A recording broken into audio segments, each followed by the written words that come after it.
I am Cassian Verdal, 32 years old, and I no longer recognize the face that stares back at me from the polished durasteel panels in the corridors of Imperial Center. The man I see there is a ghost wearing my skin, a hollow thing that moves through the world with mechanical precision, performing tasks that would have made the person I once was vomit in disgust. But that person died 14 months ago in a windowless room beneath the surface of Coruscant. And what remains is something else entirely. Something that has learned to survive by becoming exactly what it feared most. I was an archivist once. That detail feels important somehow. Like a lifeline thrown across an impossible distance, I worked in the Imperial Archives, Level 37, Section Gamma 9, where the temperature was kept at precisely 18 degrees Celsius, and the humidity never varied by more than 2 percentage points. My station was third from the left in a row of identical workstations, each one equipped with a holographic display terminal and an ergonomic chair that had been requisitioned exactly 4 months after I began my employment. I remember these details with crystalline clarity because they represent order, structure, the comforting predictability of a universe that made sense. My job was simple. Catalog historical documents, cross-reference dates and locations, ensure that the vast machinery of Imperial record-keeping remained precise and accurate. And yes, remove references to the Jedi Order where appropriate. This never bothered me. The Jedi had failed the Republic, allowed the Clone Wars to devastate 1,000 worlds, permitted corruption to fester in the Senate chambers while they meditated in their temple. My sister Marin died on Ryloth when I was 19 years old, caught in the crossfire between separatist droids and Republic forces. The explosion that killed her was so complete that we never found her body. Just a datapad with her final message, corrupted and fragmented, telling me she loved me and that she was scared. So yes, I believed in the Empire. I believed in order. I believed that the galaxy needed a firm hand to prevent the chaos that had swallowed my sister. I performed my duties with meticulous care, took pride in my work, and went home each evening to my small apartment in Cocoa Town where I would prepare a simple meal and review the day's cataloging for any errors. I was good at my job. I was loyal. I was exactly the kind of citizen the Empire claimed to value. The doubts began small, like hairline fractures in a viewport that only become visible when you look at them from precisely the right angle. I was processing documents related to the Jedi Temple raid. Operation Nightfall, the official designation, cross-referencing witness statements with security footage timestamps. The numbers did not align.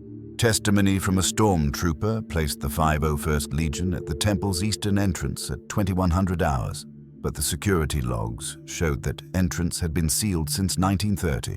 Another witness described seeing a dark figure in robes leading the troops, but the official record stated that only clone troopers participated in the operation. I told myself these were clerical errors, data corruption, the inevitable imprecision that creeps into any record-keeping system dealing with events of such magnitude and chaos. I made notes in a private journal, just for my own reference, to maintain accuracy. Nothing subversive, nothing dangerous. Simply a professional archivist doing his due diligence. But the inconsistencies accumulated. Dates that did not match. Witness statements that directly contradicted each other. Entire sections of security footage that had been redacted with a level of authorization I had never seen before. And slowly, insidiously, a question began to form in my mind. What actually happened at the Jedi Temple? What truth was hiding beneath the official narrative? I should have stopped. Should have recognized the danger in asking questions that the Empire did not want answered. But intellectual curiosity is a difficult habit to break, especially for someone whose entire professional identity was built on accuracy and precision. So I continued my private cataloging, my unauthorized cross-referencing, my meticulous documentation of discrepancies. I was careful. I kept no copies, made no transmissions, discussed my findings with no one. My journal existed only in my quarters, hidden inside a hollowed-out copy of the Essential Guide to Warfare that I had purchased years ago. 3 weeks before they came for me, I noticed an ISB officer watching my station. He stood in the observation gallery above the archive floor, a dark figure in a charcoal uniform, and his gaze remained fixed on my workstation for 7 minutes and 43 seconds. I know the exact duration because I timed it, my heart hammering against my ribs with a fear I did not yet fully understand. When he finally moved on, I convinced myself it meant nothing. Random security sweeps. Standard procedure. The Empire employed thousands of Internal Security Bureau agents, and they could not possibly all be watching me. The day they came, I was cataloging a set of medical records from the Jedi Temple's infirmary. Boring work, tedious in its mundanity. The timestamp read 14:30 hours, and I was contemplating whether to take my afternoon caf break early when I heard the synchronized footsteps behind me. I turned to see 2 ISB agents flanking 4 stormtroopers, their white armor reflecting the blue glow of the archive's holographic displays. Cassian Verdal. The lead agent's voice was flat, bureaucratic, containing no more emotion than a requisition form. "You need to come with us. Routine security verification." The fear that gripped me then was manageable, containable. A mistake, I thought. A misunderstanding. I was loyal. I'd done nothing wrong. The private journal was just that. Private notes, professional thoroughness. I would explain, they would understand, and I would be back at my station within the hour. "Of course," I said, my voice steady. "Is there a problem?" "Just routine," the agent repeated. "Please come with us."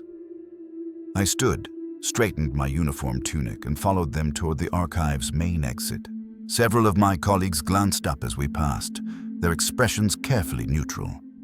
In the Empire, you learned not to stare at someone being escorted by ISB. You learned not to wonder, not to ask questions, not to draw attention to yourself. I had learned these lessons well. I had never imagined I would become the object of such studied disinterest. But we did not go to the ISB offices on level 23. Instead, we descended, down through maintenance levels I had never accessed, through corridors that smelled of ozone and recycled air and something else, something chemical and sharp that made my sinuses burn.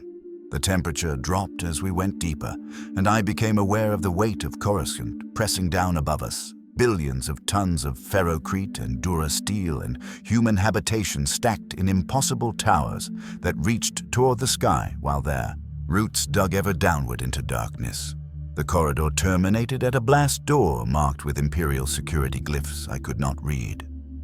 The door opened with a pneumatic hiss, releasing a wave of frigid air that carried scents of antiseptic and something organic. Sweat, perhaps, or fear. We entered a space that could have been a medical facility or an interrogation center or both. The lighting was cold and blue-white, throwing harsh shadows across walls lined with monitoring equipment. In the center of the room stood a chair equipped with durasteel restraints, and seeing it, I understood that I had been catastrophically mistaken about the nature of this routine security verification. "Please sit," the ISB agent said, and the word "please" was a fiction, a thin veneer of civility stretched over an order that would be enforced regardless of my cooperation. I sat. The restraints closed around my wrists and ankles with mechanical precision, the metal cold enough to burn against my skin. I wanted to protest, to demand an explanation, to assert my rights as an Imperial citizen in good standing. But my throat had closed, and no words would come. The agents and stormtroopers withdrew to positions along the walls, becoming background elements, mere witnesses to whatever was about to unfold. The blast door opened again, and I heard footsteps. Slow, deliberate, accompanied by a sound like fabric dragging across the floor. A figure entered the room and my mouth went dry. He was tall, perhaps 2 meters, dressed in black robes that seemed to absorb the room's harsh lighting. His face was humanoid, but wrong somehow.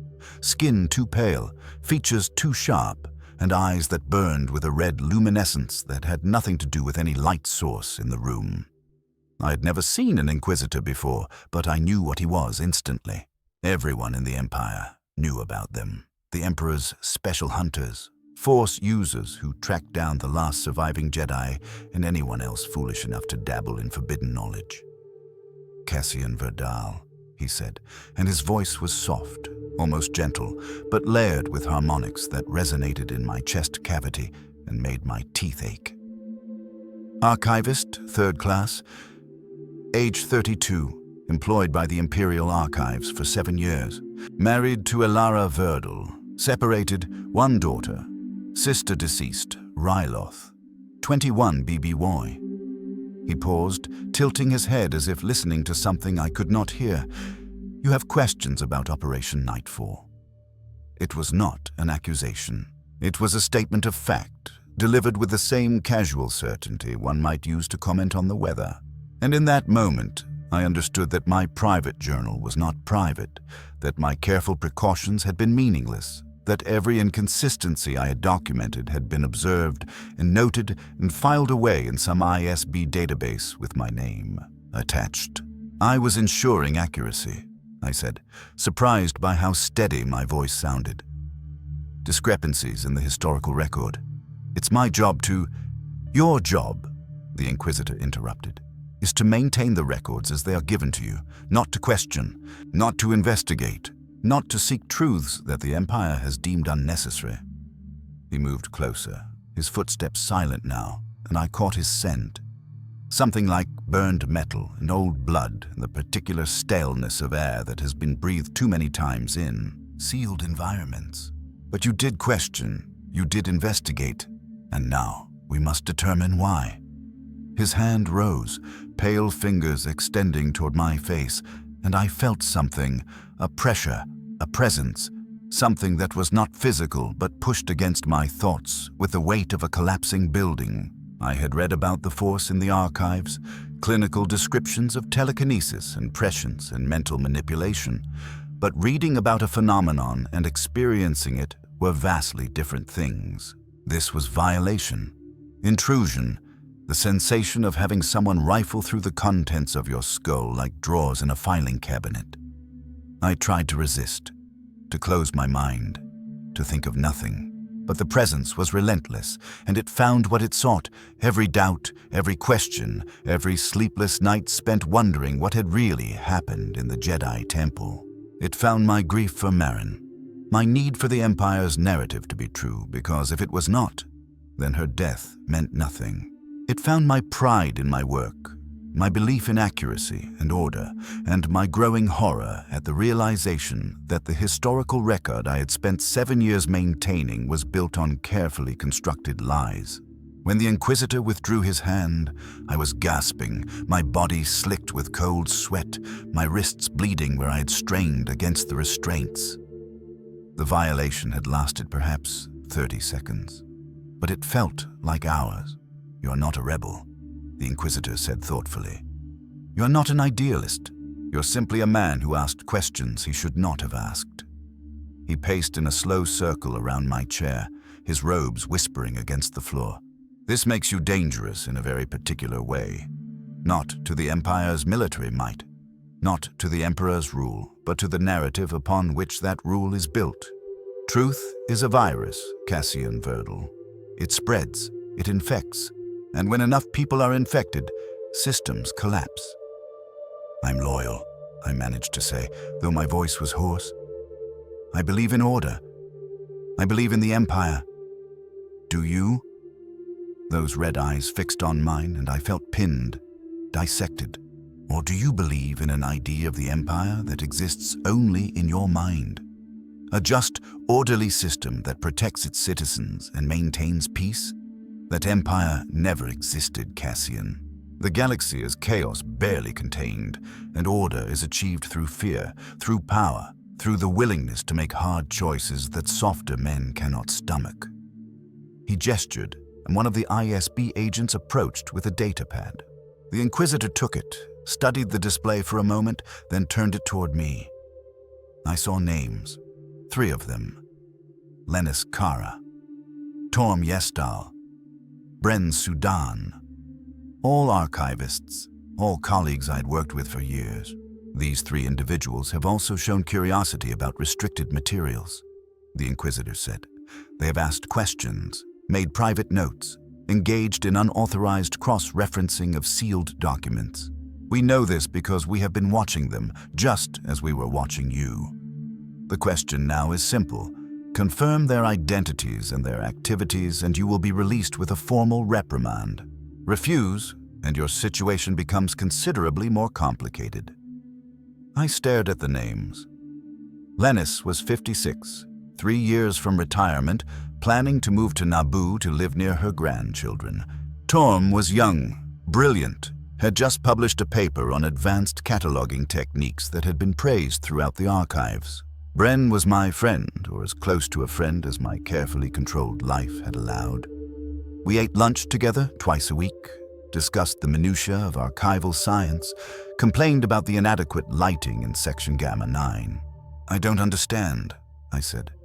If you already know about them, why do you need me to confirm anything? The Inquisitor's smile was terrible to see. Because we need to know if you are willing to confirm it. Loyalty is not about belief, Cassian. It is about action. It is about what you are willing to do when asked. So I ask now, are these three archivists guilty of the same unauthorized investigation that brought you to this room? The chair's restraints seemed to tighten, though I knew that was my imagination. My wrists ached. My head throbbed from the invasion of the Force probe. And in that moment, I understood what was actually happening. This was not about Lennis or Torm or Bren. This was about me. This was about transforming me from someone who asked questions into someone who gave answers, who participated in the machinery of control, who became complicit. They're innocent, I said, though my voice shook. They were just doing their jobs, like me. There's no conspiracy, no rebellion, just professional curiosity. The Inquisitor nodded as if he had expected this response. He produced a comlink, spoke a brief command in a language I did not recognize. The blast door opened again, and 2 stormtroopers entered, escorting a woman whose hands were bound with binder cuffs. Ilara. My ex-wife looked thin, haggard, her dark hair hanging in unwashed tangles around a face I'd once loved with an intensity that frightened me. We had been married for 6 years, divorced for 2, victims of the slow erosion that occurs when 2 people realize they have become strangers sharing a living space.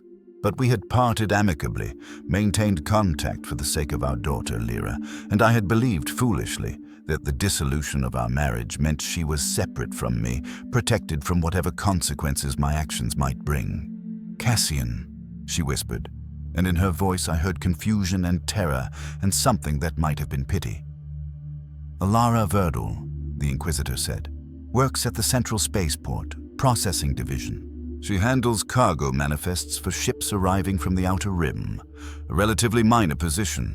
But several months ago, she began noticing irregularities in fuel consumption reports, ships listing fuel expenditures that did not match their registered routes. She mentioned these irregularities to a friend in the Port Authority. That friend reported her to ISB.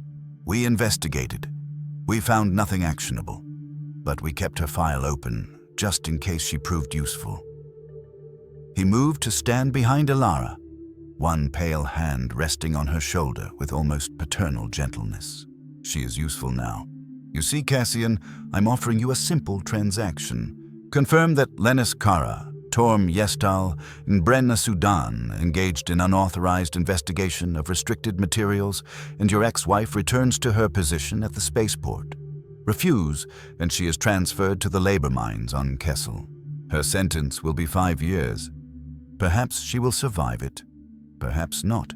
The survival rate is approximately 42%. The room seemed to tilt. I could hear my pulse hammering in my ears, could feel the cold metal of the restraints cutting into my flesh, could smell the antiseptic and fierce sweat and the Inquisitor's burned metal scent. This was not a choice. This was a trap, carefully constructed, perfectly calibrated to exploit the single remaining thing I still cared about. Not myself, not my career, but the fragile connection to my daughter that Alara represented. If Alara went to Kessel, Lyra would be alone. 8 years old and alone, because her father was an archivist who could not stop asking questions. I looked at Alara, and she looked back at me, and in her eyes I saw the same thing I felt in my chest: resignation. The knowledge that this moment had been inevitable from the second I'd started my private journal. From the second I had prioritized truth over safety. We were not special. We were not heroes. We were ordinary people caught in a machine designed to grind ordinary people into dust, and the only question was whether we would accept the grinding or force it upon someone else. They did it, I heard myself say. Lennis, Torm, and Bren. They were investigating restricted materials, cross-referencing sealed documents. I saw them. The words tasted like ashes and blood and something foul that I could not name. The Inquisitor smiled, withdrew his hand from Alara's shoulder, and nodded to the stormtroopers. They escorted her from the room without another word. And I did not know if I would ever see her again, did not know if my betrayal had actually saved her, or merely delayed her destruction. "Good," the Inquisitor said softly. "You have taken your first step. There will be others." They kept me in that facility for 2 weeks. I lost track of time in the windowless cells, measured days only by the arrival of food, gray protein paste that had no taste, and water that smelled faintly of chlorine. I learned that the facility extended deep beneath Coruscant's surface. Network of interrogation rooms and holding cells and observation chambers where ISB analysts studied recordings of prisoner interviews like scholars, dissecting ancient texts. I learned that Lennis Kara had been arrested at her home at 0400 hours and had died of heart failure during questioning. That Torm Yestal had jumped from a sky bridge rather than face arrest. That Bren Sudan had provided a full confession within 3 hours and had been transferred to Wobani to serve a sentence of indeterminate length. I learned these things from the Inquisitor, who visited my cell each day to share updates delivered in that same soft, almost gentle voice. He was teaching me something, I realized, demonstrating the consequences of my choice, showing me that my words had weight, that my testimony had transformed 3 people into casualties of the Empire's perpetual war against uncertainty. "You are wondering if you made the right choice," he said during one of these visits, standing in the doorway of my cell while I sat on the narrow sleeping platform that was the room's only furniture. "You are thinking that perhaps you should have refused, should have accepted your own punishment rather than implicating others. This is a natural response. Human beings are not naturally suited for the kind of decisions the galaxy requires." I said nothing. I'd learned that silence was safer than speech. "But consider," he continued, settling into a graceful crouch that brought his red eyes level with mine. "What would have changed had you refused? Lennis Kara would still be dead. We would have arrested her anyway, with or without your testimony. Torm Yestal would still have chosen self-destruction over facing his fear. Bren Sudan would still be on Wobani, and Alara would be on Kessel, slowly dying in the dark, while your daughter grew up wondering why both her parents abandoned her. Your refusal would have changed nothing except the composition of your own conscience. Is that not fundamentally selfish?" The question was poisonous, designed to corrode the remaining certainty I held about my own actions. And it worked. Because he was right, in a terrible way, my testimony had not created the arrests. It had simply provided legal justification for actions the Empire would have taken regardless. My choice had been between saving Alara or salvaging my own self-image as someone who did not betray friends, and I had chosen Alara.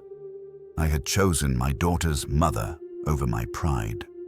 Was that not, in some sense, the more moral choice?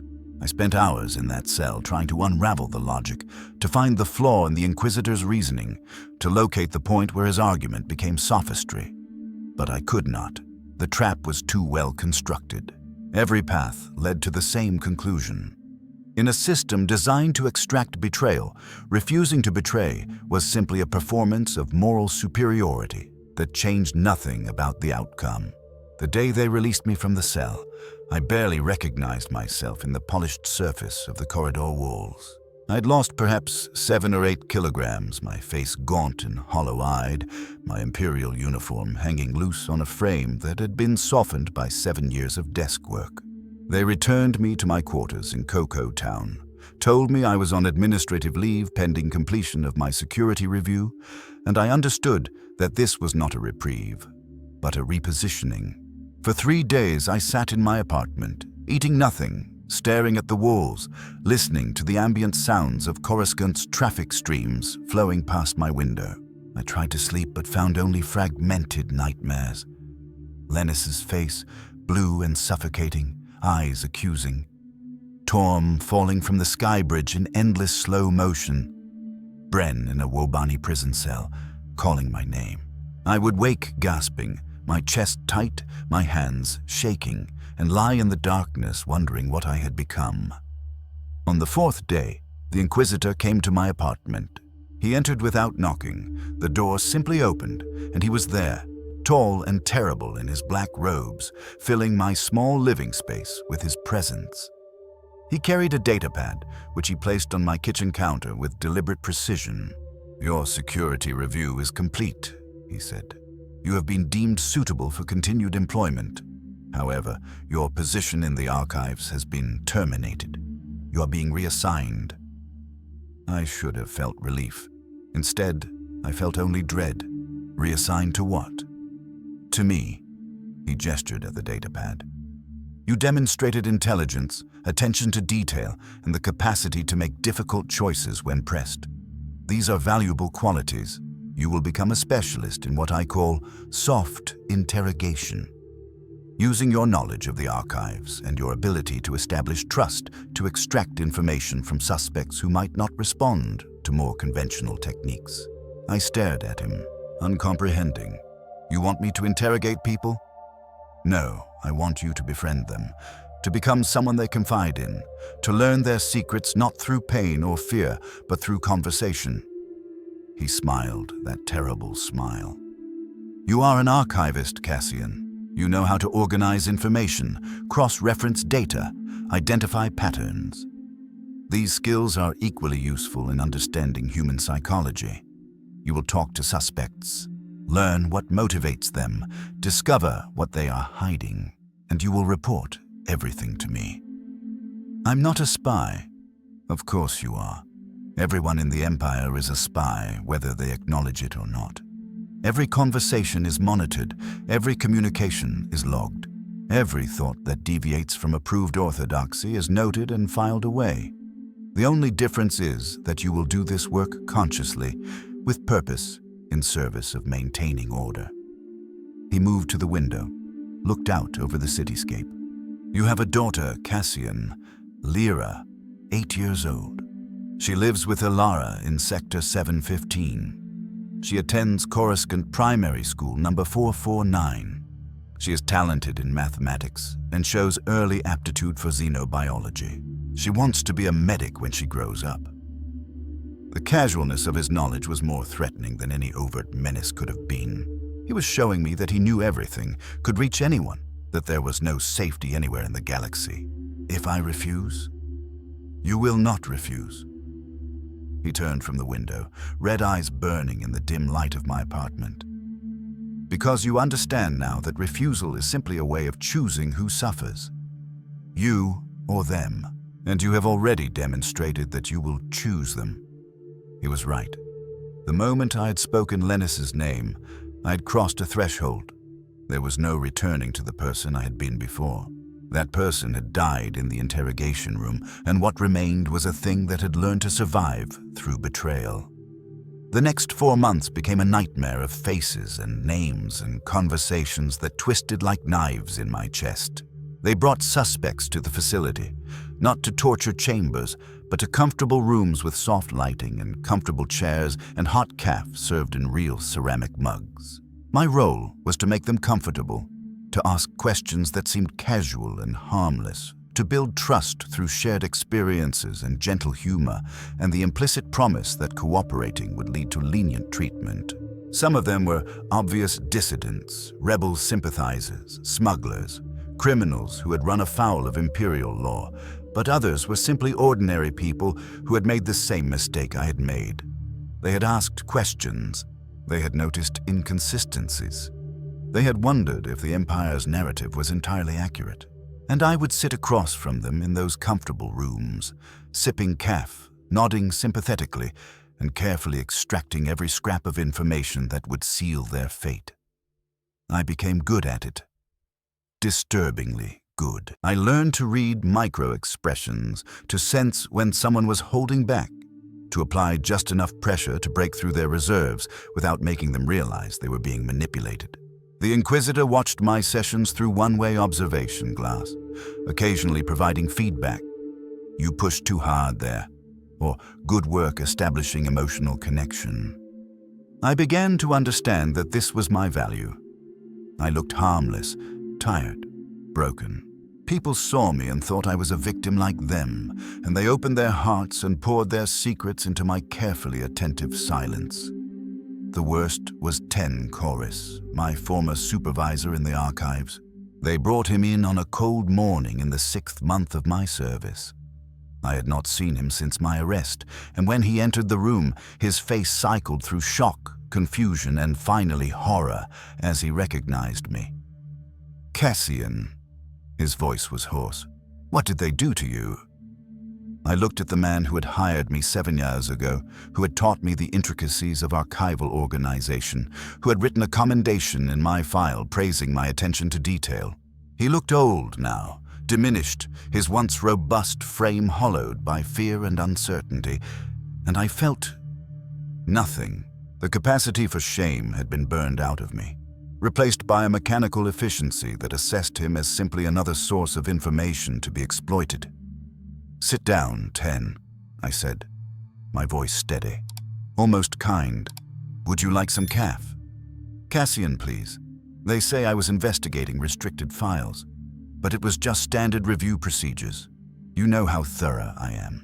You know I would never—" "Just tell them the truth," I interrupted, and I heard my own voice as if from a great distance. Flat, empty, the voice of someone who had stopped fighting. "It's easier if you just tell the truth. They already know everything anyway." He stared at me, and I watched understanding dawn in his eyes. Understanding of what I had become, what I was doing, what I would continue to do. He began to cry. Not loudly, not dramatically, but with quiet, helpless tears that ran down his cheeks and dripped onto his trembling hands. "How can you do this?" he whispered. "How can you help them?" I did not have an answer that would satisfy him. I did not have an answer that satisfied myself. I simply poured the caf, placed the mug in front of him, and began asking questions in that gentle, patient voice that had become my professional instrument. By the end of the session, I had everything the Inquisitor wanted. Ten was transferred to a labor camp the next day. I learned later that he died there within 6 weeks. Exposure and overwork in the frozen wastelands of Anoat. I forgot what he looked like 2 days after his arrest. The faces were blurring together now, becoming indistinct, filing themselves away in the same part of my mind where I stored archival data, important in the moment, immediately disposable once logged and catalogued. I was eating perhaps once a day, sleeping in fitful bursts that left me exhausted, losing more weight until my clothes hung on me like burial shrouds. The Inquisitor noticed but did not comment. I was still functional. That was all that mattered. 8 months into my service, they brought a woman and a child into one of the holding cells. Not into the comfortable rooms where I conducted my interrogations, but to the secure wing where high-value prisoners were kept. The Inquisitor summoned me to an observation chamber where I could see into the cell through reinforced transparent steel. The woman was Alara. The child was Lyra. My daughter had grown since I had last seen her. Her hair was longer, pulled back in a practical braid that Alara had taught her to make. She wore a simple blue dress and small boots that were slightly too large. Hand-me-downs, probably, affordable on Alara's spaceport salary. She sat on the cell's sleeping platform, swinging her legs, humming something I did not recognize. She did not look scared. She did not understand where she was. Your ex-wife was arrested yesterday attempting to transmit coded messages to known rebel contacts, the Inquisitor said, standing beside me in the observation chamber. She has been under surveillance since we released her from our first encounter. We allowed her limited freedom to see if she would lead us to larger networks. She did not disappoint. 11 separate contacts, 3 of whom are confirmed rebel agents. Her trial is scheduled for next month. The sentence will be execution. I could not speak, could not move, could only stare at Lyra swinging her legs in that cell, humming, innocent and oblivious. The child is now a ward of the state, he continued. She will be placed in a youth facility, educated, potentially recruited into Imperial service when she comes of age. Unless... That single word hung in the air like a blade suspended by a thread. Unless what? I managed to force out. Unless you demonstrate your usefulness in a more direct capacity. He produced a datapad, displayed tactical maps. A sector of Coruscant I did not immediately recognize. Rebel cells have been operating in the industrial districts. We have identified their locations, but wish to minimize collateral damage to Imperial property during their elimination. Your task is to infiltrate their water supply system and introduce a biological agent. Projected casualties, approximately 200 individuals, 40% of whom will be combatants, the remainder civilians living in the affected buildings. Mission success will guarantee your daughter's release into your custody. The biological agent, I understood what he meant. A toxin that would kill quickly, painfully, leaving bodies that served as warnings to anyone else who might consider rebellion. 200 people, including children, families, the innocent and guilty dying together because they had the misfortune of living in buildings that housed rebel cells. And if I refuse, though I already knew the answer, then I will kill your daughter. He said it without inflection, without malice, as if commenting on weather patterns. Not quickly, not painlessly. I will use the Force to stop her heart slowly over the course of several hours while you watch through this transparistile. She will not understand what is happening. She will call for you, for her mother, and you will stand here, helpless, while she dies. I looked at Lyra. My daughter, 8 years old, her whole life ahead of her. School and friends and first loves and dreams of becoming a medic. All of it balanced against 200 strangers. How do you make that calculation? What moral mathematics allows you to weigh a life you created against lives you will never know? The Inquisitor gave me 36 hours to make my decision. I spent that time in my quarters, staring at the datapad with the water system access codes, trying to find a third option that did not exist. I could poison the water and save Lyra, becoming a mass murderer. I could refuse and watch my daughter die, maintaining my moral purity at the cost of her life. Or I could kill myself, removing the choice entirely. But that would not save Lyra, would only guarantee that both of us died. There was no correct answer. That was the point. The Inquisitor was not testing my loyalty to the Empire. He was testing my willingness to destroy my own humanity to preserve what I loved. He was showing me that love itself was a weapon that could be used against me, that caring for anyone made you weak, made you controllable, made you into a tool. On the second night, alone in the darkness of my apartment, I understood that there was fourth option. Not a good option, not a moral option, but an option that might salvage something from the wreckage.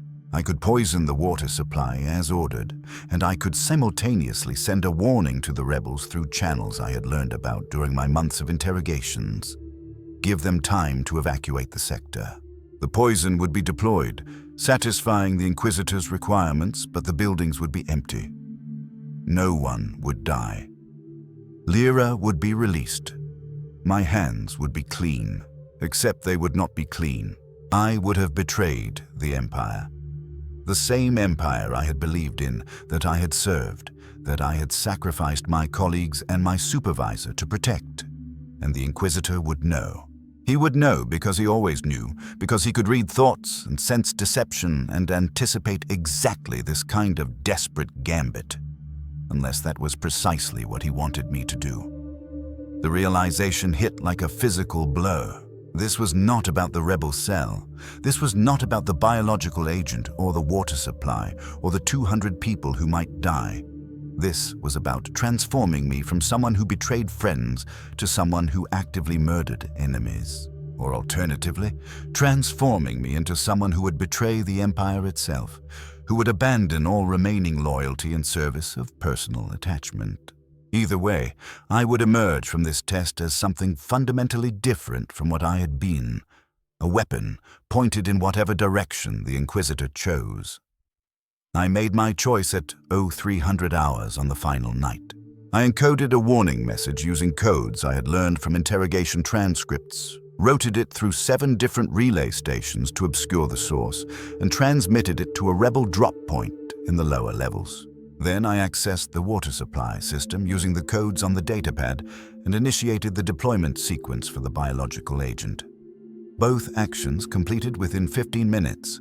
2 hours later, I watched through long-range surveillance as the industrial sector erupted in activity. People streaming from buildings, transports being loaded with civilians, a full evacuation conducted with military precision. The biological agent deployed on schedule at 0600 hours. The buildings were empty. No one died. I reported to the observation chamber where the Inquisitor waited with Lyra. He was smiling. "Well done," he said softly. "You made the third choice, the choice that preserves your daughter and saves the rebels and technically fulfills your mission parameters. You are cleverer than I anticipated." He turned to Lyra, and I saw her eyes widen as she recognized me. "Papa!" She tried to run to me, but he put a hand on her shoulder, holding her in place with effortless strength. "Your father has earned your freedom," he told her, his voice gentle, almost paternal. "You are very lucky to have a father who loves you so much, who is willing to do anything," and here his red eyes fixed on mine, "to keep you safe." He released her, and she ran to me, wrapping her small arms around my waist, burying her face in my chest. I held her, feeling her warmth, her aliveness, the rapid flutter of her heartbeat against my ribs. She smelled like the standard-issue soap from the detention cells, and something else. Childhood, innocence, everything I'd once believed I was protecting. "Papa, I was scared," she whispered. "Where's Mama?" I could not answer, could not form words, could only hold her and stare over her head at the Inquisitor, who watched us with an expression that might have been satisfaction or might have been something else entirely. "Take her home," he said. "You have 24 hours, then report back for your next assignment."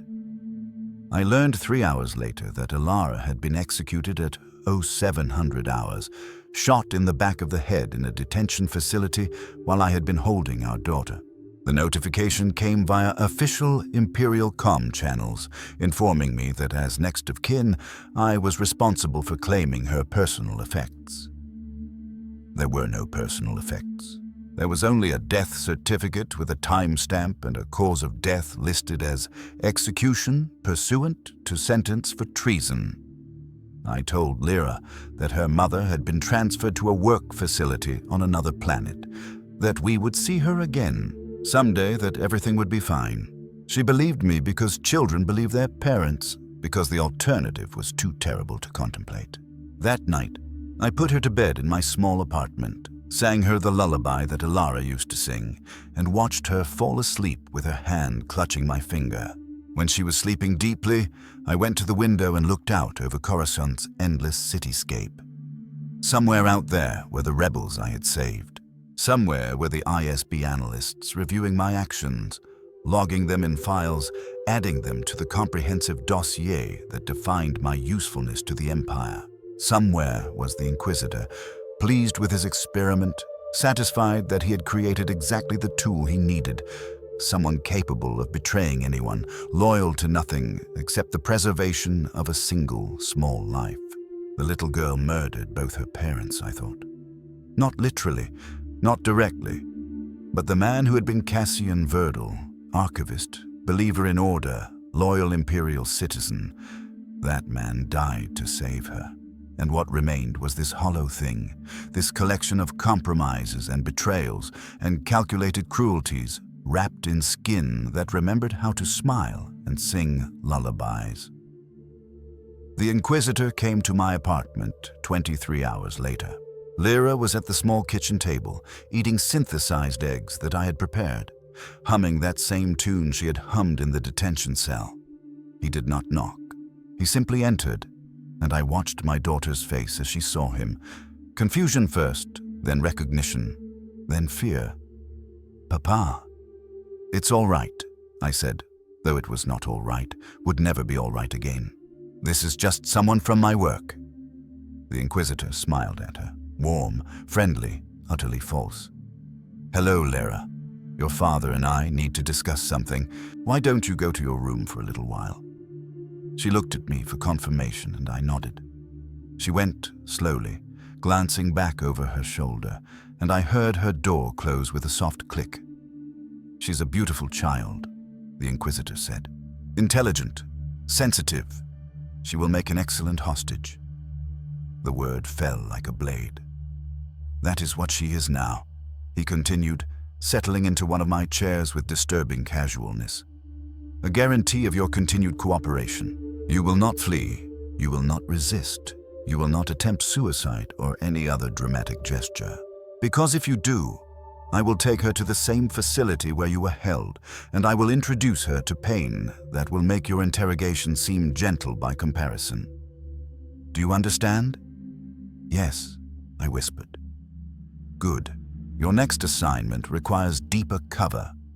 You will be inserted into a rebel cell operating on Lothal.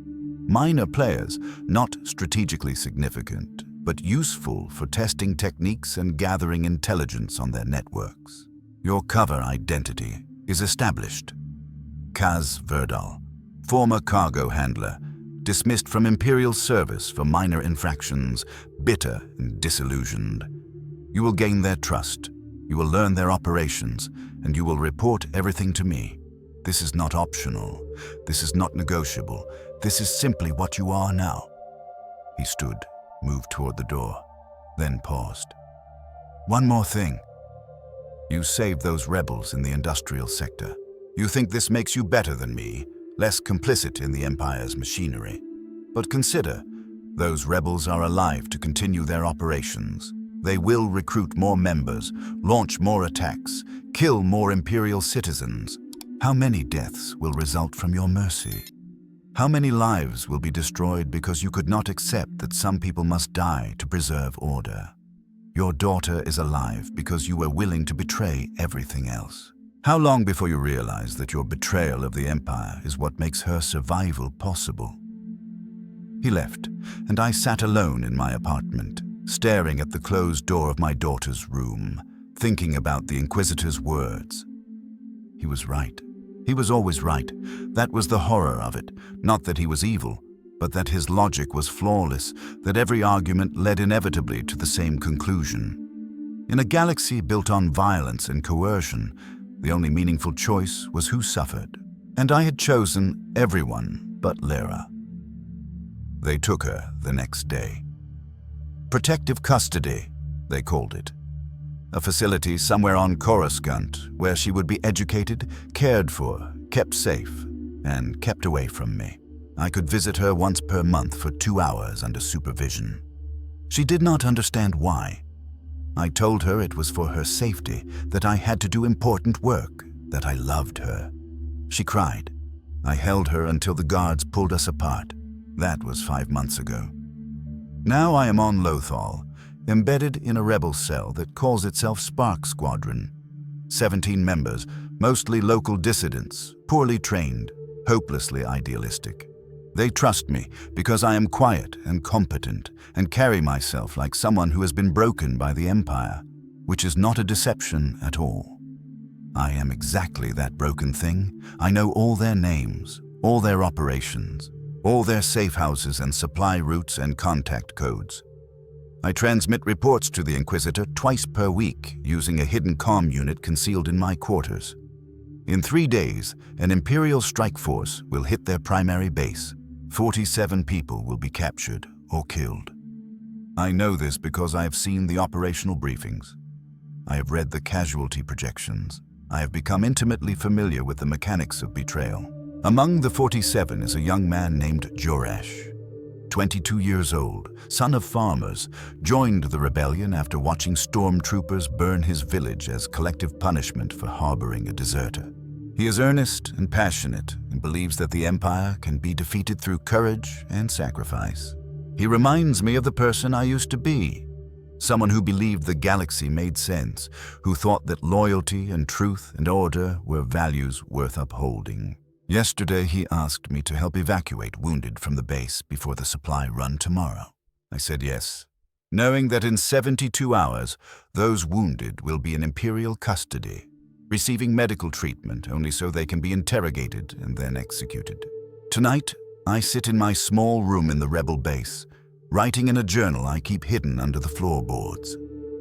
The room smells like machine oil and unwashed bodies and the particular dust that accumulates in Lothar's dry climate. Through the thin walls, I can hear conversations, people laughing, arguing, planning tomorrow's supply run with the kind of hopeful energy that comes from believing your actions matter. I wonder what Lyra is doing right now. Sleeping, probably. Dreaming child dreams in her comfortable facility bed. Does she think about me? Does she wonder why I abandoned her? The facility supervisors will tell her that I am working to make the galaxy safer, that my service is necessary, that she should be proud. They will not tell her that I am a monster wearing her father's face, that every breath she takes is purchased with betrayals that would destroy her if she understood them. I no longer dream. Sleep comes in brief, troubled bursts. 3 hours here, 90 minutes there. Never enough to rest, but enough to continue functioning. My weight has stabilized at 62 kilograms, 17 kilos below my pre-arrest mass. I see myself sometimes in reflective surfaces and do not recognize the gaunt, hollow-eyed thing staring back. The Inquisitor says this is acceptable. I'm not required to be healthy, only functional. The most terrible thing, the thing that keeps me awake when exhaustion should pull me under, is that I no longer remember what it feels like to make a choice that is not contaminated.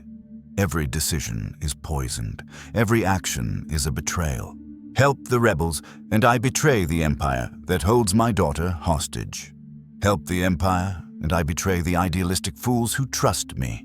Do nothing, and I betray them both while Lyra grows up alone, visiting her father once per month in supervised sessions where we speak in careful, monitored words that carry no real meaning. There is a philosophical problem here, buried beneath the layers of coercion and violence. The Inquisitor posed it during one of my training sessions. In a system built on suffering, is reducing suffering a moral act or simply a choice about whose suffering you find acceptable? I did not have an answer then. I do not have one now. I only know that I chose Lyra, and that choice required the sacrifice of everyone else. My colleagues, my supervisor, my principles, my humanity. Sometimes I think about Marin, my sister, killed on Ryloth during the Clone Wars. I believed her death meant something, that it justified the Empire's rise, that order was worth the cost of freedom. But what if her death was meaningless? What if all deaths are meaningless, just random collisions of bodies and weapons and choices that destroy some people while leaving others intact? What if the only significance comes from the stories we tell ourselves to make the senselessness bearable? I am a storyteller now, I suppose. I tell the rebels I'm one of them. I tell Lyra I am protecting her. I tell myself that this will end someday, that there will be a point where I have betrayed enough people and the Empire will release me, and I can take my daughter and disappear into the galaxy's endless anonymity. But I know this is a story too. There is no end.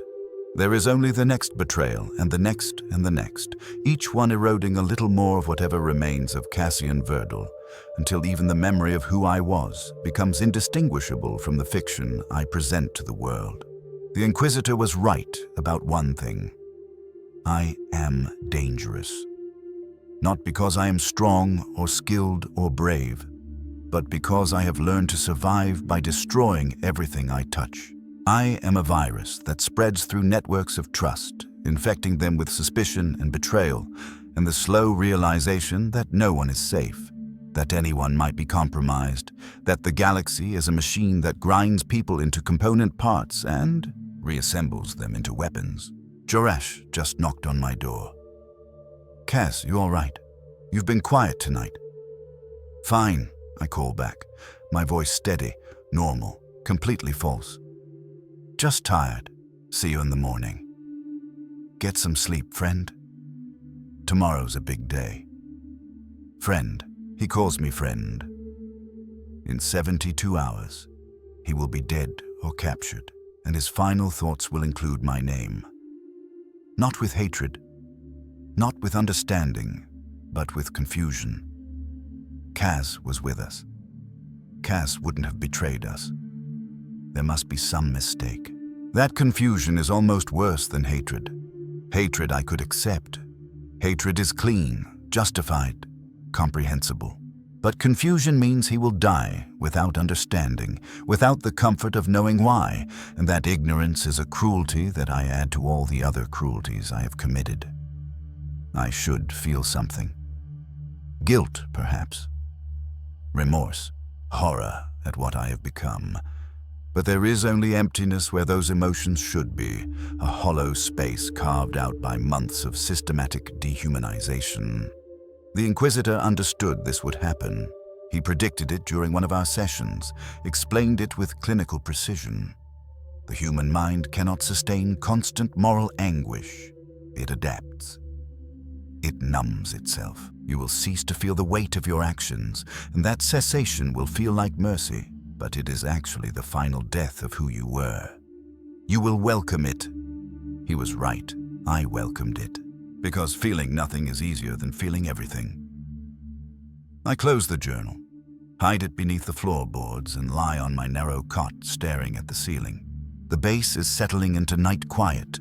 Conversations fading, lights dimming, the soft sounds of people preparing for sleep. These people believe they are building something. They believe their small acts of resistance matter, that somewhere in the galaxy, their courage is being tallied and will eventually tip some cosmic scale toward justice. They are wrong.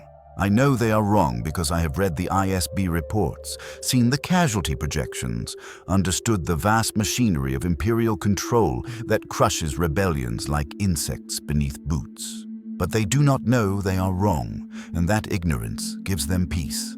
They sleep soundly, dreaming of liberation, while I lie awake knowing that I am the instrument of their destruction. The Inquisitor visited me 2 weeks ago, materializing in my quarters through methods I do not understand, and am too exhausted to question. He sat on the edge of my cot, his presence filling the small space with that burned metal scent and the subtle pressure of the Force. "You are wondering how long this continues," he said without preamble. "You are thinking that eventually you will have betrayed enough people and I will release you. This is a fantasy. There is no quota of betrayals that earns freedom. There is only the work." "What happens when Lyra grows up?" I asked, my voice hoarse. "When she's old enough to understand what I've done, when she learns that I murdered people to keep her alive." "She will never learn." His red eyes gleamed in the darkness. "We will ensure she believes you were a loyal Imperial servant who died honorably. She will mourn you. Perhaps she will even join the Imperial Academy in your memory. Or perhaps we will tell her you were a traitor and she will spend her life trying to atone for your sins. It depends on which narrative better serves the Empire's needs. You'll kill me eventually. Perhaps. Or perhaps you will become so useful that we keep you alive indefinitely, moving you from cell to cell, rebellion to rebellion, always the trusted friend who delivers his comrades to slaughter. Does it matter? You are already dead, Cassian. What remains is simply a collection of biological processes and behavioral patterns that we have programmed to serve our purposes." He stood, moved toward the door, then paused. "I told you once that I was a Jedi Padawan. I showed you the memory of killing my master to save my family. Do you know what Vader said to me after he killed them anyway? He said, "Good. Now you understand that attachment is weakness. Now you are ready to serve." I hated him then, but he was right. Love is the greatest vulnerability. It makes us controllable. It transforms us into weapons pointed at our own hearts. "Then why do you serve him?" I whispered. "If you understand this, why do you do it?" The Inquisitor smiled, and in that smile I saw something that might have been grief, or might have been satisfaction, or might have been the complete absence of any feeling that could be called human. Because there is no alternative. The galaxy is chaos. Power is the only truth. And those of us who understand this survive, while those who cling to fantasies about justice and meaning and love are ground into dust. I serve because serving is survival. Just as you betray, because betraying keeps your daughter alive. We are the same, you and I. The only difference is that I accepted what I am, and you still harbor the delusion that this is temporary. After he left, I spent 3 hours staring at the hidden compartment where I keep my comm unit. I could destroy it, could refuse to transmit my next report, could warn Jerash and the others, give them time to scatter, to disappear into Lothal's wilderness or find transport off-world. It would be suicide. The Inquisitor would know immediately, would take Lyra, would make her death as slow and agonizing as he promised. But at least I would die as something other than a traitor. At least I would reclaim some fragment of humanity before the end. But I did not destroy the comm. I transmitted my report on schedule, detailed and precise, including the location of a secondary safe house that Jerash had mentioned in passing. 17 more people marked for capture because I overheard a casual conversation. And Lyra continued breathing in her comfortable facility, oblivious to the price of her survival. Tomorrow morning, I will help load medical supplies for the wounded. I will smile at Jerash, accept his gratitude, perhaps share a joke or a moment of camaraderie. I will perform the role of loyal rebel so convincingly that when the strike force comes, his last thought will be confusion rather than comprehension. This is mercy, I tell myself. Better that he dies confused than knowing that his friend was the blade that cut his throat. The hours pass. I do not sleep. At 0400, I hear movement in the base. Early risers preparing for the supply run. I dress in the worn civilian clothes that constitute my rebel disguise, check my equipment, and emerge from my quarters looking tired but functional. No one questions the dark circles under my eyes. Everyone here looks exhausted. Exhaustion is the common currency of rebellion. Jerash greets me in the supply bay, his face bright with that terrible optimism that I remember from my own past. "Cass, ready to save some lives today?" "Always," I say, and the word tastes like poison. We load the medical supplies, Bacta patches, stim shots, field surgery kits scavenged from Imperial shipments or purchased through black market contacts. The wounded are in a safe house 8 kilometers from the base, too injured to move without risk but stable enough that proper treatment might save them. There are 6 of them, I know from my reports. 3 will survive Imperial custody. 3 will not. These statistics are documented in files I will never see but that exist somewhere in ISB databases, reducing human lives to percentages and projections. The speeder ride to the safe house takes 20 minutes. Jerash drives while I sit in the passenger seat, watching Lothal's landscape roll past, grasslands and rock formations, and the distant towers of Imperial facilities that dominate the horizon like monuments to control. The planet is beautiful in its darkness, and I wonder if Jerash sees that beauty, or if he only sees another world to be liberated, another battlefield in an endless war. "Cass," he says suddenly, "can I ask you something?" My stomach tightens. "Sure. Do you ever think about just leaving?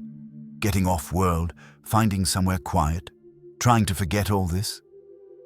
He keeps his eyes on the speeder controls, but I can hear the exhaustion in his voice. I mean, I believe in what we're doing. I do. But sometimes I wonder if it's enough. if any of it matters. This is the moment where a good person would tell him the truth, would warn him that in 68 hours his belief will be tested in an Imperial detention cell, would give him the chance to run, to survive, to make a different choice. But I am not a good person. I'm a mechanism that has been programmed to extract and transmit, and good people are luxuries that galaxies built on violence cannot afford. I think about it, I say quietly. But where would we go? The Empire is everywhere, and the people we'd leave behind, they'd still be fighting, still be dying, at least this way. We're doing something. It is the perfect answer. Sympathetic, resigned, reinforcing his commitment while acknowledging his doubt. He nods, satisfied, and I see his grip on the controls relax slightly. I've given him what he needed, permission to continue, validation that his sacrifice means something. In 2 days, when the strike force comes, he will remember this conversation and think that even Cass, cynical Cass who questioned everything, believed in the cause. This memory will comfort him as he dies or disappears into Imperial custody. I'm giving him a gift, I tell myself. The gift of dying with purpose rather than despair. We arrive at the safe house, an abandoned moisture farm on Lothal's outskirts, its vaporators long since cannibalized for parts. The wounded are inside, tended by a medic named Sarah, who nods at us as we enter. The space smells like bacta and sweat and the particular staleness of air that has been breathed too many times. 3 of the wounded are conscious, watching us with eyes that mix hope and pain. The other 3 are sedated, their breathing shallow and labored. I help Sarah treat them, applying bacta patches with hands that have become practiced in this choreography. I know how to seal blaster wounds, how to administer stim shots that will stabilize blood pressure, how to perform the minor medical procedures that keep people alive long enough to be betrayed. One of the conscious wounded is a woman in her 40s, missing her left arm below the elbow. Industrial accident turned recruitment opportunity when Imperial authorities refused her disability claim. She looks at me and smiles. "Thank you," she whispers, "for not forgetting about us." I nod, say nothing, continue working. In my next report, I will include her description, her injuries, her name if I can learn it. She will become data points in an ISB file, numbers in a casualty projection, another body counted and catalogued and disposed of according to Imperial efficiency protocols. And she will never know that the man who bandaged her wounds was the same man who signed her death warrant. We finish the treatment within 2 hours. Jorash makes arrangements for a transport to move the wounded to a more secure location. A transport that will never arrive. Because in 66 hours, this safe house will be surrounded by stormtroopers who will capture everyone inside. I help load supplies, check inventory, perform all the small tasks that make me useful and trusted and utterly irreplaceable to the Rebel Cell's operations. On the ride back to base, Jorash is quiet. I think he is contemplating our earlier conversation, wrestling with doubts that he cannot quite articulate. I could help him, could guide him toward clarity, toward understanding that the Empire is inevitable and resistance is futile and the only rational choice is surrender. But that is not my role. My role is to be the sympathetic ear, the steady presence, the friend who makes rebellion feel sustainable until the moment it is crushed. "Cass," he says finally, as the base comes into view, "if something happens to me, I mean if I don't make it, will you tell my family that I tried, that I believed we could make things better?" "Nothing's going to happen," I lie smoothly. "We're careful. We're smart. We'll get through this." He laughs, but it is a nervous sound. Yeah, you're right. I'm just tired. Not thinking straight." We return to base and spend the rest of the day in routine activities, maintenance on equipment, planning sessions for future operations, meals shared in the communal area where rebels gather to sustain the fiction that they are building something permanent. I participate in all of it, contribute ideas that will never be implemented. make plans for operations that will never occur. And through it all, I'm counting down. 63 hours, 62, 61. That night, I transmit my final report before the strike. I include everything: the safe house location with precise coordinates, the wounded's medical status, the transport schedule, the base's current defensive posture. I type the information with mechanical precision, my fingers moving across the comm unit's interface without hesitation. When I finish, I sit in the darkness of my quarters and wait for some feeling to emerge.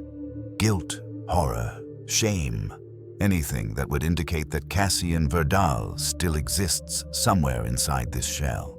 But there is only the familiar emptiness, the comfortable numbness that has become my default state. 47 hours before the strike, Jorash asks me to join him on watch duty. We stand on the base's perimeter, watching Lothal's twin moons rise over the grasslands, our breath misting in the cool night air. The base is quiet behind us, most of the cell already asleep. Out here in the darkness, it is possible to imagine that the galaxy is empty except for us. Two men standing guard against threats that seem abstract and distant. You ever think about what comes after? Jorash asks. After we win? We won't win, I want to say. In 47 hours, you'll be dead or captured, and I'll move on to the next cell, and the cycle will continue until I die or become so useful that they keep me alive indefinitely, and nothing you believe matters because the galaxy is a machine that grinds idealists into fuel for its continuation. But I do not say this. Instead, I say, sometimes. I figure maybe I'll find a quiet planet, open a cantina or something, somewhere people can just exist without picking sides. He nods thoughtfully. That sounds nice. I'd visit. We could trade stories about the war, complain about our joints hurting, pretend we're old men who've seen too much. He pauses. You'd be a good cantina owner, Cass. You listen. People need that. This conversation is torture. Not because it is painful, but because it should be painful, and I feel nothing. I should be screaming at him to run, to hide, to disappear before the hammer falls. Instead, I'm calculating how this moment will read in my report. Subject exhibits strong emotional attachment to fellow cell members, suggests potential psychological vulnerability that could be exploited in interrogation. 24 hours before the strike, the base celebrates a small victory. A successful supply raid that netted medical equipment and food rations.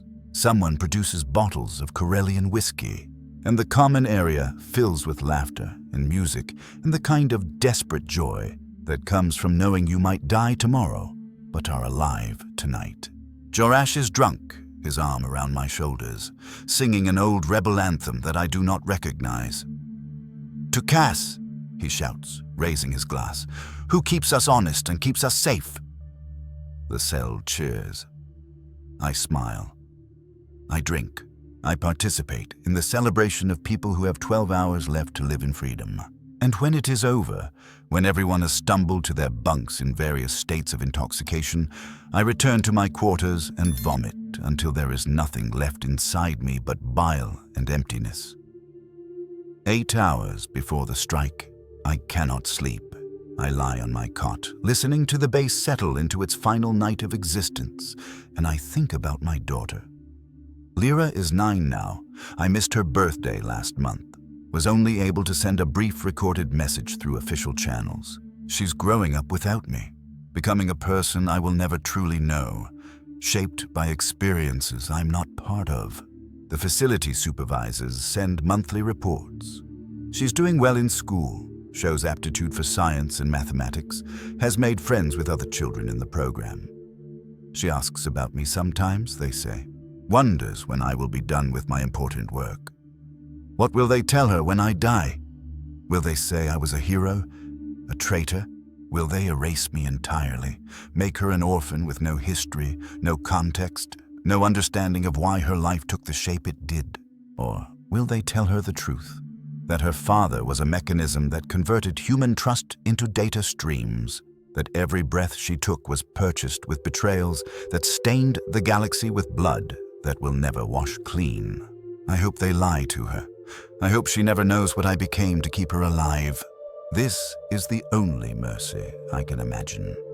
That my daughter grows up believing I was something other than a monster, that she carries some fictional version of Cassian Verdal in her memory and never learns that the real man died in an interrogation room, while something wearing his face continued to walk and breathe and destroy everything it touched. 2 hours before the strike, I hear movement outside my quarters. Footsteps approaching, then stopping. A soft knock on my door. Cass, you awake? Jerash. I consider pretending to be asleep, but that would be suspicious. I open the door to find him standing in the corridor, fully dressed despite the hour, his face drawn with worry. Can't sleep either, he asks. Bad dreams, I say, which is not a lie. Yeah. He leans against the wall, and in the dim lighting I can see how young he is. 22, still carrying traces of the farm boy he was before the Empire burned his village. I keep thinking something's wrong, like we missed something, like there's a threat we didn't see coming. My chest tightens. He senses it. Some survival instinct buried deep in human consciousness, the primal awareness that predators are near. If I were a good person, I would confirm his intuition, would tell him to run, now before it is too late. But I am not a good person, and his survival would mean Lyra's death. And I have already made that calculation 1,000 times and always reached the same conclusion. You're just tired, I say gently. Paranoia comes with the territory. We've been careful. We've done everything right. Try to get some rest. He searches my face, looking for something. Reassurance, perhaps, or confirmation of his fears. I keep my expression neutral, sympathetic, the perfect mask I have learned to wear. Finally, he nods. You're probably right. Thanks, Cass, for being here. For being someone I can talk to. Anytime, I say, and close the door. 1 hour before the strike, I'm in my quarters when I feel it. That familiar pressure in my mind, the sensation of the Inquisitor's presence touching my thoughts. He does not speak, does not send words or images. He simply wants me to know that he is watching, that he is aware, that when this is over, I will report to him for assessment and reassignment. The pressure fades, leaving me alone with the countdown. 40 minutes. 30. 20. At 15 minutes before the strike, I dress in my rebel clothing and emerge from my quarters. The base is quiet. Most of the cells still sleeping, oblivious to the stormtroopers moving into position around the perimeter. I walk through the corridors, memorizing faces, names, details that will appear in my final report. These people trusted me, fed me, called me friend. In 13 minutes, they will understand what that friendship cost. I position myself near the base's eastern exit, not suspicious because someone needs to be on watch, but strategically useful because it gives me clear sight lines to observe the coming chaos. The night is cool and clear, Lothal's moons hanging low on the horizon, casting long shadows across the grasslands. Beautiful, the galaxy is beautiful even as it prepares to destroy the people who inhabit it. 5 minutes. 4. 3. At precisely 0600 hours, the strike begins. The first indication is sound, the whine of speeder bikes approaching at high speed, accompanied by the heavier rumble of troop transports. Then lights, searchlights stabbing through the darkness, turning night into harsh blue-white day. Then voices over loudspeakers. Imperial Security Bureau. You are surrounded. Exit the facility with your hands visible or you will be fired upon. The base erupts in chaos. Rebels stumbling from their bunks, grabbing weapons, shouting questions and orders that dissolve into confusion. I see Jerash emerge from his quarters, still half asleep, his blaster hanging loose in his grip. He looks around wildly, trying to understand what is happening, and his eyes find mine. Cass, how did they... We need to... The wall explodes inward. Stormtroopers pour through the breach, white armor bright against the smoke and dust, blaster fire cutting down anyone who moves too quickly or too slowly or simply exists in the wrong space at the wrong moment. I drop to the ground, cover my head with my hands, perform the choreography of a surprised victim. Around me, the rebels are fighting back, futile resistance against overwhelming force, brave and stupid and utterly doomed. I watch through my fingers as Jorash raises his blaster, fires 3 shots that ricochet harmlessly off Stormtrooper armor, then takes a stun bolt to the chest that drops him instantly. He falls hard, his head striking the floor with a crack that I hear even over the sounds of battle. Not dead, just unconscious. He will wake in Imperial custody, confused and terrified, and someone will interrogate him, and he will break because everyone breaks, and he will give them names and locations and everything he knows. And then he will disappear into the Empire's vast prison system, another data point, another casualty, another person whose trust I converted into betrayal. The battle lasts 4 minutes. 47 rebels, captured or killed, just as the projections predicted. I remain on the ground until a stormtrooper pulls me to my feet, binds my hands with binders, throws me against a wall while they verify my identity. An ISB officer approaches, scans my face with a datapad, nods. "Verdal, you're clear. Come with me." They escort me away from the other prisoners, who stare at me with expressions that range from confusion to dawning horror. One of them, Sarah, the medic from the safe house, spits at me as I pass. "Traitor," she hisses. "You bastard, you killed us." I do not respond, do not defend myself, do not explain that I am not a traitor but something worse. A mechanism, a tool, a thing that has learned to survive by destroying the people who trust it. I simply walk past her, following the ISB officer to a waiting transport, leaving behind the smoking ruins of another rebel cell and another collection of people whose only crime was believing that I was one of them. The Inquisitor is waiting in the transport. He sits in the passenger compartment, his red eyes gleaming in the dim lighting, and as I enter, he gestures for me to sit across from him. The door closes. The transport lifts off. Below us, stormtroopers are loading prisoners into detention vehicles, cataloging bodies, securing the base for processing. Standard procedure. Efficient, precise. "Well done," the Inquisitor says softly. "Your intelligence was accurate and thorough. The strike proceeded exactly as projected. You have proven your value once again." I say nothing. There is nothing to say. "Your daughter had a good month," he continues as if discussing weather. "She scored highly on her mathematics examination. Her instructors report that she is well-adjusted, social, shows no signs of trauma from her earlier detention. She does not remember much about it, which is fortunate. Children are resilient in ways adults are not." "When can I see her?" My voice is hoarse. "Next week, 2 hours, supervised. We will review your performance here and determine your next assignment." He leans forward slightly. "You are wondering if this ever ends? If there is a limit to how many times we will ask you to do this? The answer is no. There is no limit. You will continue until you are no longer useful, and then we will dispose of you. This is the truth. You know it, but you continue anyway because the alternative is unthinkable." He is right. He is always right. That is the horror of it. Not that he lies, but that he speaks truth so terrible that accepting them requires the death of everything that makes us human.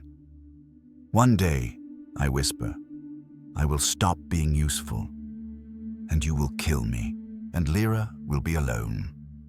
"Yes," he agrees, "but not today. Today you are useful. Today your daughter breathes. Today you have purchased another week, another month, another increment of time in which she exists. Is that not enough? It is not enough. It will never be enough. But it is all I have." The transport carries us away from Lothal, away from the ruins of Spark Squadron, away from Jorash and Sarah and all the others whose names I will forget within days. We rise through the atmosphere, breaking free of the planet's gravity well, and I look back at the world below. Beautiful, scarred, indifferent to the small tragedies being played out on its surface. The galaxy is full of worlds like this, full of people like Jorash, full of mechanisms like me, grinding away at the machinery of trust and hope until nothing remains but data and corpses and the terrible efficiency of systems built on suffering. I am Cassian Verdal. I am 33 years old. I was an archivist once, a man who believed in order and accuracy and the comforting precision of knowledge properly catalogued. That man died 14 months ago. What remains is something else. Something that wears his face and speaks with his voice and performs the necessary betrayals that keep a little girl alive in a comfortable facility on Coruscant, where she is growing up without knowing what her father became to preserve her existence. 13 BBY. Lothal operation complete. 47 captured. 0 Imperial casualties. Mission success rate 100%. Projected next assignment. Embedded infiltration. Location classified. Duration indeterminate. Subject Verdal remains functional and cooperative. Recommend continued utilization. These are the words that will appear in ISB reports. Clean. Efficient. Reducing human destruction to statistics that can be filed and forgotten. I have become a statistic myself. A resource to be deployed, a weapon to be aimed, a thing that continues to function because the alternative is watching my daughter die. Tomorrow, I will see Lyra for 2 hours. I will smile at her, answer her questions about my work in vague generalities. Tell her I love her and miss her and am proud of her. She will hug me, and I will feel her warmth and her life and the steady beat of her heart against my chest. And I will think about how many hearts I stopped beating to preserve that rhythm, how many Jorashes and Ceres and Linnuses died confused and betrayed, so that this one small life could continue. Is that a fair trade? Is there even such a thing as fairness in a galaxy built on violence and coercion? I do not know. I only know that I made a choice, and that choice required the destruction of everything I was, and that I cannot unmake it without destroying the only thing that choice was meant to preserve. The Inquisitor was right about one thing. I'm dangerous, not because I resist, not because I believe in anything, but because I have learned that survival requires the systematic betrayal of everything that makes survival worth having. And having learned this lesson, I cannot unlearn it. I can only continue, moving from cell to cell, rebellion to rebellion, always the trusted friend who delivers his comrades to slaughter, always the mechanism that converts hope into data and transmits it to the people who will use that data to crush hope forever. In 3 days, I will receive my next assignment. A new location, a new identity, new people to betray. The cycle continues. It will always continue. Because as long as Lyra breathes, I will do whatever is necessary to keep her breathing. And when I finally become too broken or too recognizable or too haunted to be useful, they will kill me, and she will mourn a fiction, and she will never know that her father was a monster who wore a mask so convincing that even he sometimes forgot what lay beneath. This is what I am. This is what I have become. Not a man, not a person, just a collection of betrayals wearing skin, performing the necessary functions, surviving from one atrocity to the next until survival itself becomes the only meaning that remains. The transport jumps to hyperspace, and Lothal disappears behind us. Just another planet in a galaxy full of planets, another site of suffering in a universe built on suffering.